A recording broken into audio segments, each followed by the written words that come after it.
I spent the last 127 days making a game like Call of Duty Zombies, but fun. Immediately after making the first video about it, I got a comment saying, "You're gonna get sued, bro, that's Nuketown." And I was like, nah, no ways I can get sued for making a map that kinda looks like Nuketown. But to make sure, I asked an expert.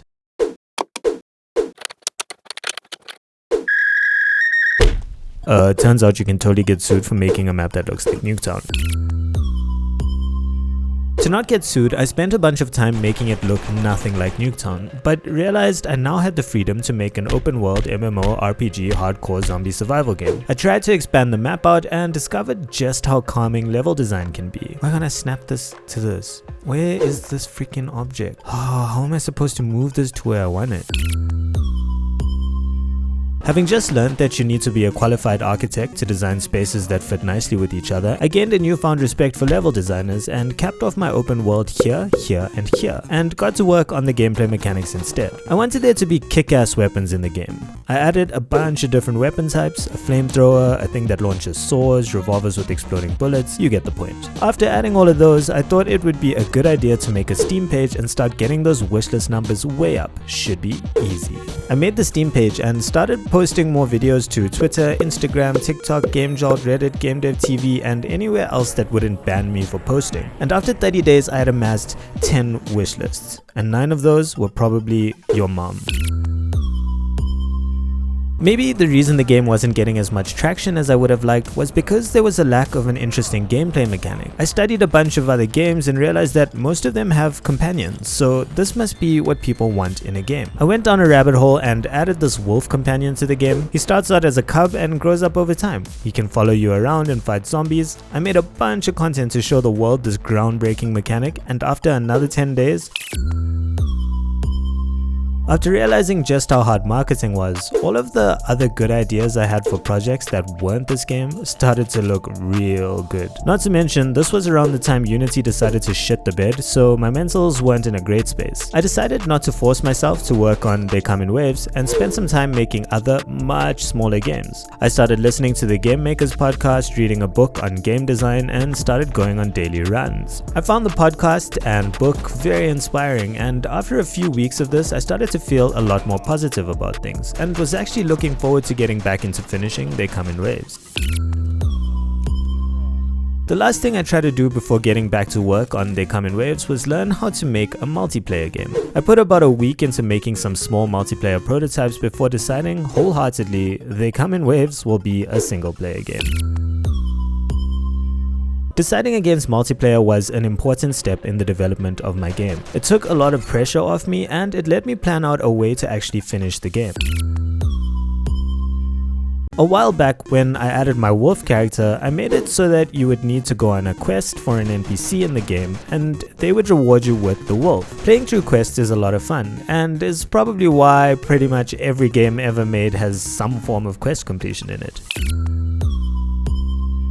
I decided that this would be how you progress in They Come in Waves. There would be various quests that you could go on to get rewards of different kinds. You wouldn't have to complete any of them, but you could choose which ones you wanted to do. Play the game your own way. I integrated a dialogue system which made life much easier, but I still need to come up with better quest dialogue than this. Get me a sandwich, man, and I'll give you a wolf. The idea of quests almost tied in perfectly with my crazy weapons idea, but it would be a bit random if NPCs could just hand out flamethrowers. I spent some time building a basic recipe system. This way you could get recipes or weapon plans from NPCs in the game, then you would need to find the required items to build things, because it's much less random for NPCs to have plans for building flamethrowers than having actual flamethrowers. I learned pretty quickly that my basic inventory was not going to cut it. As weapon builds get more complicated, it's just gonna be a mess. Instead, I upgraded my inventory system and now there's a pretty complete one in the game. You can craft items and keep track of your recipes and everything else. This is Nelly. She's the first quest giver. If you complete her quest, she'll give you plans to build a flamethrower. And I just learned you can shoot the F out of her. I spend a lot of time playing through this game, and pretty much every single playthrough I find a new bug that needs fixing. At first I would be like, oh hey, I need to remember to fix that bug. Then 5 days later I'd be like, oh hey, that bug is still there. I started pausing the game whenever I'd find a bug and added it to a bug list. You would think that finding bugs is bad for morale, but actually spending time in the week crossing things off this bug list makes it feel like I'm progressing a lot. Not just for bugs, but for general tasks as well. When working on any large project by yourself or in a team, it's easy to forget cool ideas you come up with or even how much you still have left to do. Oh damn, I really need to get to fixing that pistol animation. The current pistol animation ends so early, so I spent about 3 hours upgrading it to look like this. Kinda looks like if you ordered a Valorant animation from Wish. Ooh, is it weird that I'm physically attracted to Valorant animations? The general mechanics of the game are still similar to COD Zombies. You can buy items off walls and open doors with gold. You get gold from killing zombies and finishing rounds. It's one of the things that COD did well, so if it ain't broke, you might as well steal it. In a couple of playtests, I found myself struggling to survive longer than the first few rounds, because I couldn't get enough money to open the doors to get the cool shit. So I added this ammo generator machine that you can feed zombie remains to, and it will generate you ammo after a bit of time. It felt a bit clunky though, because when it was done generating, it would just spit out this ammo box that would float around. I updated it to just be UI based, so now you get a little notification when it's done generating, and when you approach it, you just hit F to collect your ammo. After posting a bunch more videos on YouTube, Twitter, Instagram, and GameJolt, I'm happy to report that we're up to 142 wishlists. 141 of those is probably your mom. But the biggest thing I've noticed is that consistency is key.